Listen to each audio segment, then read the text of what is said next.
Joshua Marzz here at New Wave Music Studios, and today we're jumping into another Logic Pro 10 tutorial. We're going to go ahead and talk about how to record vocals in Logic. So, hope you guys are ready to learn. Let's hop right into it.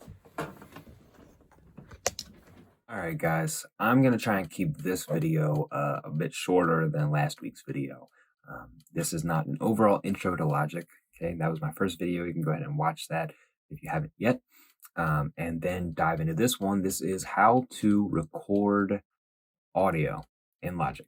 All right, pretty simple concept. So again, go ahead and click on your Logic icon down in the dashboard, File, New. All right, and it's going to bring you up with this thing right here. And we're going to go ahead and select Audio, Input 1 if that's the input you're using, or if you only have one input, and then select the outputs that you're also using on the back of your interface. Okay, whether that be headphones or going to some monitors. Okay, so we are going to create that track. All right, and we got our audio track up here. We will go ahead and click X to bring up our mixer.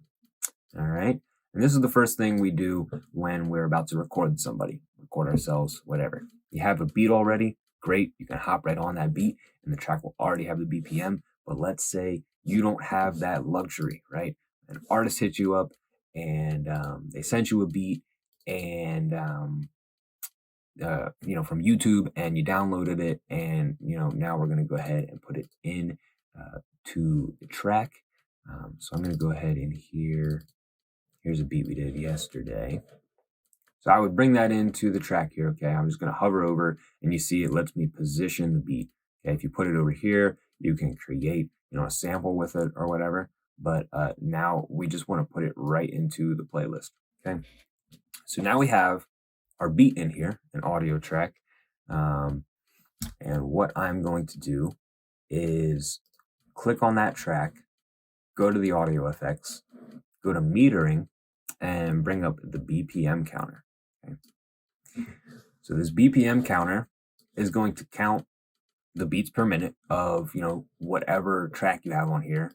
It really needs kicks or snares, sub bass, some kind of low to mid frequency that it can track. It's not great at tracking hi-hats or synths or any of that. So it really needs a beat to track. Okay. If this does not work, you can go online to, tap BPM or whatever, and you can tap along manually to find the BPM, but you got to have good timing for that. So we're going to go ahead and play the track from where, the wavelengths are big. We got a lot of stuff going on. BPM counter is going to do its thing. It tells us it's 82. So we're going to go to the top here, bring that down to 82. All right.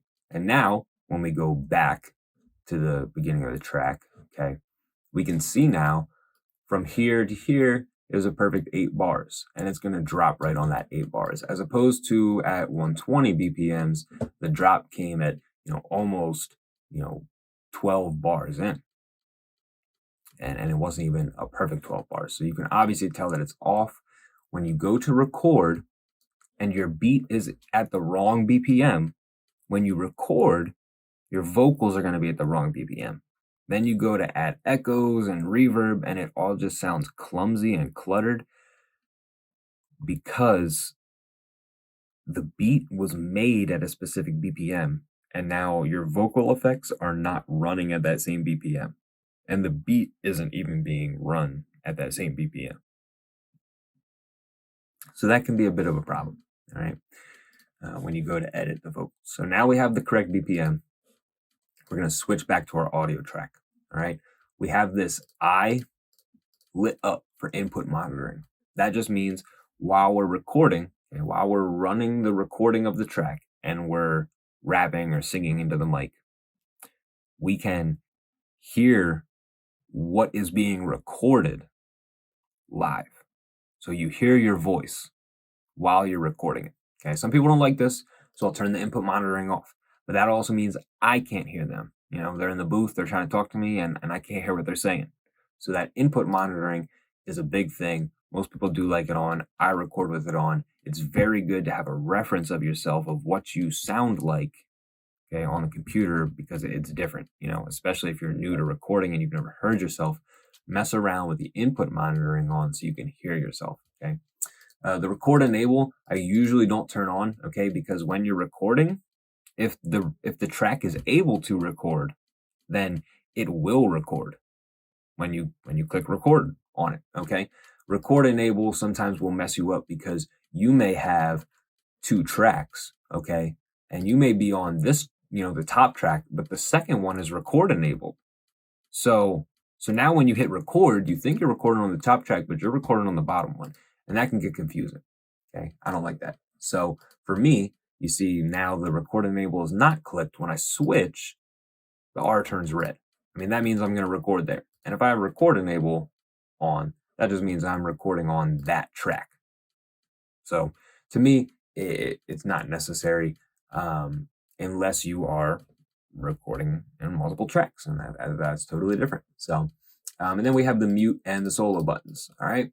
So if I were to mute the track, all right, I play it, I can't hear it anymore. Okay. And if I solo the track, it just means I can't hear anything else. So if I solo out an audio, everything else gets muted. Okay. That's all that means. So if you need to solo a track to go into it specifically and edit it, great, do that. If you need to mute a track because it's just overbearing and you haven't mixed it in yet, great, mute it out, mix the rest of it, and then, bring that back in and mix it in.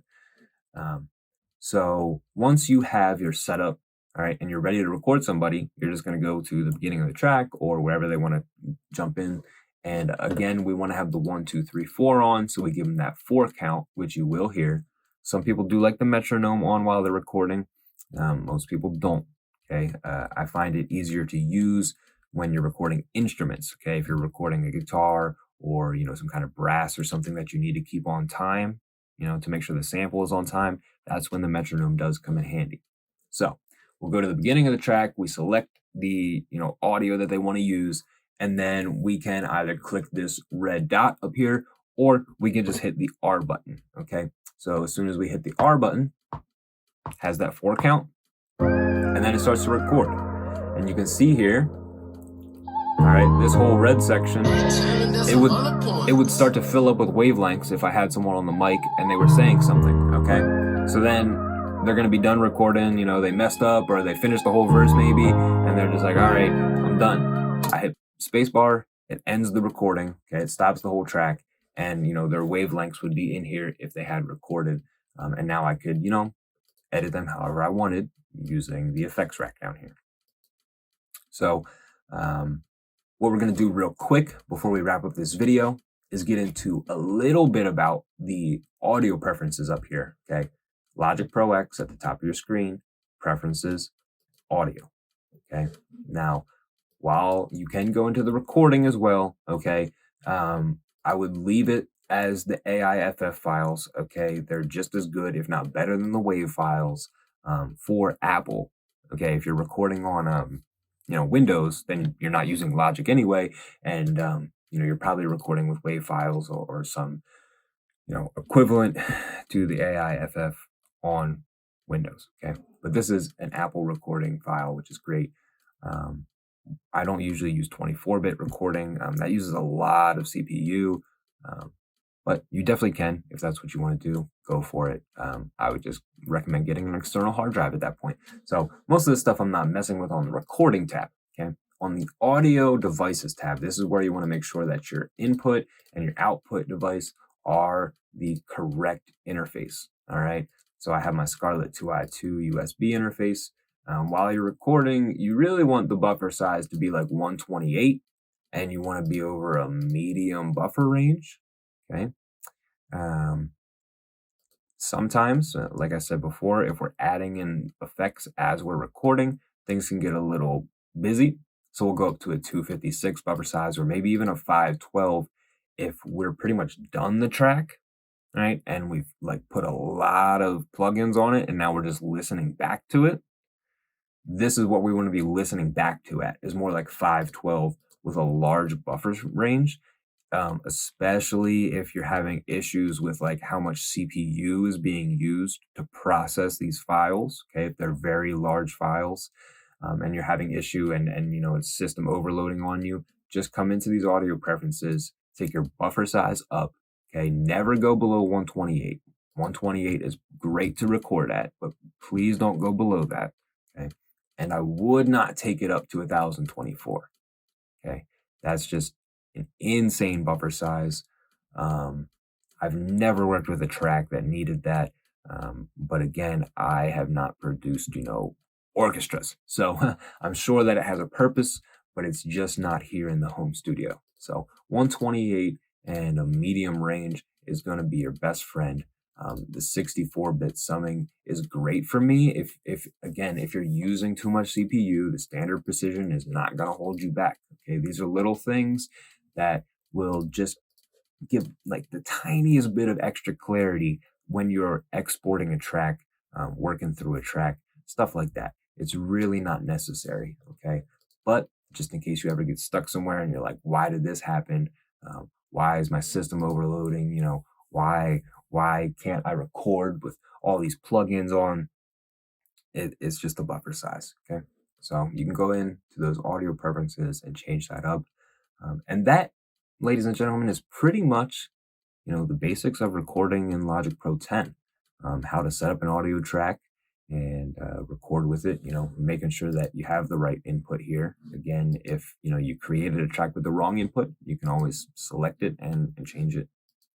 And that's basically it. So hopefully you guys got some good value out of this video. You learned how to, open your tracks and get started recording in Logic. So go ahead and get started writing us some beats. Download them, bring them in, and start messing around with some of these vocal plugins. Just get used to the DAW a little bit, and practice makes perfect. That's what I always say. I've spent 6 years just working, for myself, for others. And the one thing that has continuously helped me grow is the experience of just working on new music every day. So go ahead, enjoy yourself with this platform, guys. I really hope that I was able to show you something new today. If you like this video, please give it a thumbs up. Subscribe to my channel if you're looking forward to more of these Logic Pro 10 tutorials, or any of the DIY home studio videos that I have going on every Sunday. Don't forget every Wednesday to tune into these tutorials between noon and 2 p.m. Hope you guys have a great day, and I'll see you on the next video. Peace.